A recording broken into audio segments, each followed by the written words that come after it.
আলাউদ্দিন জেহাদিয়ারা একটা প্রচার করছিল ওয়াহাবিদের সাথে বহস। ওয়াহাবি কারা? কৌমিপন্থী আলেম ওলামা যারা, তাদেরকে ওরা বলে ওয়াহাবি। আচ্ছা, ওয়াহাবিদের সাথে বহস করব কারা? লাহাবিরা। জোরে বলেন কারা? লাহাবিরা। আমার ভাইরা, ওয়াহাবি খুব সুন্দর শব্দ। আমাদেরকে ওরা যদি ওয়াহাবি বইলা খুশি হয়, আমরাও শূন্য খুশি। কারণ আমি খেয়াল করে দেখছি ওয়াহাবি শব্দটা দুইটা দিকে নেওয়া যায়। একটা হচ্ছে ওয়াহাব তো আল্লাহর নাম, ঠিক না বেঠিক? জোরে বলেন কার নাম? আমার ভাইরা, আমরা এই দিকেও নিতে পারি আমরা আল্লাহর দর। আরেক দিকে ওরা যারে গালিগালাজ করে মুহাম্মদ ইবনে আব্দুল ওয়াহাব নজদি, আমার ভাইরা ওনাকে গালিগালাজ করে। কিন্তু এই মুহাম্মদ ইবনে আব্দুল ওয়াহাব কে ছিলেন? আমার ভাইরা তাওহীদের পক্ষে একটা বলিষ্ঠ কণ্ঠ ছিলেন, একটা বলিষ্ঠ লিখুনি ছিলেন। উনি কিন্তু শিরিকের বিরুদ্ধে, বেদাতের বিরুদ্ধে উনি লেখালেখি করতেন, ওয়াজ করতেন। যার জন্যে আমার ভাইরা মুহাম্মদ ইবনে আব্দুল ওয়াহাব নজদিকে তারা সহ্য করতে পারে না। কারণ ওরা তো সিন্নির দল, ওরা তো শিরিক এবং বেদাত ছাড়া কিচ্ছু বুঝে না। জোরে বলেন ঠিক না বেঠিক? তাহলে মুহাম্মদ ইবনে আব্দুল ওয়াহাব উনি একজন আল্লাহর ওলি, উনি একজন তাওহীদপন্থী, উনি একজন আল্লাহওয়ালা। যদি এই দিক দিয়েও আমাদের গালি দেয়, আমাদের মনের মধ্যে সান্ত্বনা আছে, কোনো অসুবিধা নেই। আমরা একজন ভালো লোকের দিকে আমাদেরকে সম্পর্ক করা হয়েছে। কিন্তু আমার প্রশ্ন হচ্ছে, ওয়াহাবির তো সুন্দর ব্যাখ্যা আছে। তোরা যে লাহাবি, আবুল আহাবত তো নবীরে মহব্বত করছিল বিশেষ একটা মুহূর্তে, ঠিক না বেঠিক? জোরে বলেন ঠিক না বেঠিক? আমার নবীর জন্মের সুসংবাদ শুনে নবীর জন্য না, বাতিজা মুহাম্মদের জন্য আনন্দিত হয়ে বাদী সুয়াইবাকে আজাদ করেছিল, যার জন্য কবরের মধ্যে একটু শান্তি পায়। কিন্তু জান্নাতবাসী হতে পারে নাই, পারবেও না, ঠিক না বেঠিক? আমার ভাইরা, তো আমি বললাম আলাউদ্দিন জেহাদি, তোমরা তো সবাই লাহাবি, আমাদেরকে ওয়াহাবি বলে গালি দাও। আমাদের ওয়াহাবির ব্যাখ্যা আছে, পারলে কিয়ামত পর্যন্ত সময় দিলাম, লাহাবির একটা ব্যাখ্যা দেও। তোমরা জাহান্নামী এই সমস্ত কারণে, পারলে জান্নাতবাসী হও। জোরে বলেন ঠিক না বেঠিক? ওরা বলতেছে এই বহস কার সাথে বহস?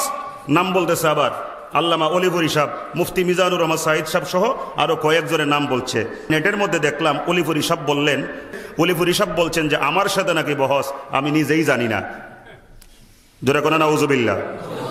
উনি নিজেই জানেন না, ওরা প্রচার করতেছে ওনার নাম। আরেকটা কথা, মুফতি মিজানুর রহমান সাইদ সাহেবকে আমি নিজে ফোন দিছিলাম। আমি নিজে ফোন দিয়ে বললাম, হুজুর এই ওরা তো আপনার নাম এবং অলিপুরি সাহেবের নাম ছড়াইতেছে যে আপনারা নাকি বহসের ডেট রাখছেন, কথাটা কতটুকু সত্য? বলে একদম মিথ্যা কথা, আমি কিচ্ছু জানি না। আমার ভাইরা, আমি নিজে সাক্ষী, আমি মুফতি মিজানুর রহমান সাইদ সাহেবের সাথে মোবাইলে কথা বলেছি। আমার ভাইরা, কুত্তায় যেমন অযথা বকবক করে, কুত্তায় যেমন গায়ে বইরা ঝগড়া করবার চায়, এইগুলার অবস্থাও হয়েছে তাই।